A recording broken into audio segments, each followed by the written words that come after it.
네, 이강 여러분 안녕하세요. 연수입니다. 펜티 목사가 드디어 강제추행 명예훼손으로 징역 8개월 선고를 받고 법정 구속이 됐어요. 그리고 40시간의 성폭력 치료 프로그램 이수, 그리고 아동 청소년 관련 기관 등과 장애인 복지시설에 3년간 취업할 수 없는 취업 제한 명령을 받았습니다. 자, 범죄 사실, 예비적 공소 사실은 이렇게 나와 있습니다. 업무상 위력에 의한 추행, 피고인은 펜티 목사죠. 펜티 목사는 꿈땡땡 교회의 목사이자 드땡땡 엔터테인먼트의 운영자이고, 피해자인 학생은 2018년 2월경부터 위 교회의 신도가 돼서 2018년 7월경부터 드땡땡 엔터테인먼트의 현장 실습을 하던 사람입니다. 그래서 김땡땡 목사는, 펜티 목사죠, 위와 같은 관계에서 피해자에게 많은 지시와 감독을 하였습니다. 펜티 목사는 2018년에 안성에 있는 집에서 피해자에게 연락해서 집으로 오게 한 다음에 옷을 그대로 입고 자려고 하던 피해자에게 넌 집에서 잘 때도 옷을 다 입고 자느냐 라고 말하여 상의와 팬티만 입고 침대에 눕게 하였습니다. 펜티 목사는 하늘을 보고 정자세로 누워있는 피해자를 향해 옆으로 누워 갑자기 손으로 피해자의 귓불과 목을 더듬고 피해자의 성기 위에 펜티 목사의 허벅지를 올려 비비고 피해자의 가슴 위에 손을 올리고 피해자의 입술에 입을 맞추어 피해자를 강제로 추행하였습니다.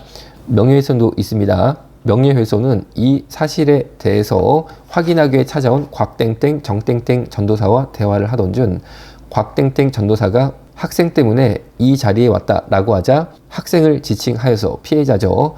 그 아이는 호빠 출신의 학문파리를 했던 아이입니다 라고 공연히 진위가 확인되지 않은 사실을 적시해서 피해자 학생의 명예를 훼손하였는데, 비슷한 말을 또 다른 사람에게도 하였다라는 거죠. 전화로 대화하던 중 피해 학생을 지칭해서 걔가 게이바에서 호빠에서 일했어. 그래서 이제 나한테 와가지고 자기가 호빠에서 일을 했고 게이바에서 학문파리 했기 때문에 너무 괴롭다고 라고 말하여서 명예를 훼손했는데 전혀 피해자는 이런 사실이 없었다 라는 거죠. 그래서 명예훼손까지도 이 죄목에 추가가 되었습니다. 자, 그러면은 이 가해자 김땡땡 펜티 목사의 근황은 어떨까요? 보시는 것처럼 또 다른 엔터테인먼트의 대표를 맡고 있습니다. 그리고 더 놀라운 사실은 펜티 목사가 대표인 이 회사의 감사 경영진으로서 80년대 톱 가수인 민땡땡 가수의 친오빠인 백땡땡 목사가 이렇게 이름이 올라와 있습니다. 저는 자기 동생이 누구나 다 아는 톱 가수인 유명 목사께서 이렇게 성폭행 가해자로 현재 문제가 심각하게 벌어진 사람의 회사의 감사로서, 경영자로서 함께 참여하는 것에 대해서 부적절하다라고 보는 시각입니다. 그뿐 아니라 펜티 목사의 악행이 너무 심각했기 때문에 결국에 SBS 당신이 궁금한 이야기 Y의 특집으로 2부작으로 방영이 되었습니다. 이때 해당 교단의 태도도 저로 하여금 실망감을 금치 못하게 했다라는 거죠. 이미 훨씬 이 방송하기 전에 펜티 목사의 추행과 악행에 대해서 해당 교단에 제가 전달을 하였습니다. 그런데 전혀 펜티 목사에 대해서 질의를 하지 않았을 뿐 아니라 오히려 해당 교단의 교단지인 뉴스7에 이분이랑 함께 교단에서 정식으로 일을 하고 있는 상황까지 발전이 되시더라고요. 정말 여러분, 어떻게 이런 사람이 교단지에서 일을 할 수 있습니까? 그래서 제가 너무나 마음 아프게 생각했었는데 결국에 SBS 당신이 궁금한 이야기 Y에서 이 부분까지도 다루게 되었습니다. 그래서 제가 해당 교단에 방영되기 약 5일 전에 전화를 드려서 정말 아니 어떻게 이런 사람을 교단지에서 함께 교단과 함께 일을 하는 자리에 둘 수 있느냐, 이거는 정말 국민들 상식과 맞지 않고 방송에 이것까지 다뤄지게 되면은 해당 교단은 정말 전 국민에게 너무 창피한 일을 당하게 되는 거니까 이제라도 정리해라, 그러면은 방송에 반영할 수 있도록 내가 적극 노력하겠다 라고 말씀을 드리니까 그날로 그냥 회의를 하시더니만 정리를 하시더라고요. 결국에 하나님의 음성이 두렵기보다는 SBS, KBS가 훨씬 더 무서운 해당 교단의 영적 상황을 알게 돼서 제가 너무나 가슴이 아팠습니다.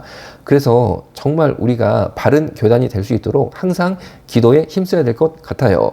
그리고 펜티 목사는 본인의 잘못에 대해 그간 뉘우치기보다는 이젠 복수 시작이다, 이런 카톡 프사를 통해서 아니 뭐 저 같은 사람을 해코지 하겠다. 이런 입장을 보이신 걸로 보이는 거죠. 자, 여러분. 그런데 정말 제가 이 일을 그간 경험해서 느낀 게 어떤 거냐면요. 아무도 도와주지 않더구만요. 교단도 도와주지 않고, 그리고 그 유명 목사들 있습니다. 한기총의 사무총장이었던 모 목사, 그리고 미래 목회 포럼의 사무총장이었던 모 목사 등이 있습니다. 두 단체 다 한국 기독교 단체의 대표 역할을 하는 그런 단체입니다. 그 단체의 중요한 역할을 하고 있는 목사라는 분들이 오히려 팬티 목사 편을 들어서 저한테 공격을 하시더라고요. 참나. 여러분, 아니 어떻게 그럽니까? 어떻게 그럽니까? 이것이 정말 우리 한국교회의 현재 영적인 모습이다라고 저는 느낄 수밖에 없었는데, 정말 이제라도 늦지 않았습니다. 성폭력 가해자의 편에 서시기보다는 피해자의 눈물을 닦아주는 기도와 그리고 정상적인 생각을 하려는 노력을 제발 중요한 위치에 있는 목사님께서 해주시기를 저처럼 아무런 별 볼일도 없는 사람이 부탁을 드려보겠습니다. 오늘 안타깝고 씁쓸한 마음, 기도하는 마음으로 마치겠습니다. 제발 예수님 이 땅에 동성애 목사가 제자들을 성추행하는 일 꼭 끊어 주옵소서. 예수님의 이름으로 기도드렸습니다. 아멘.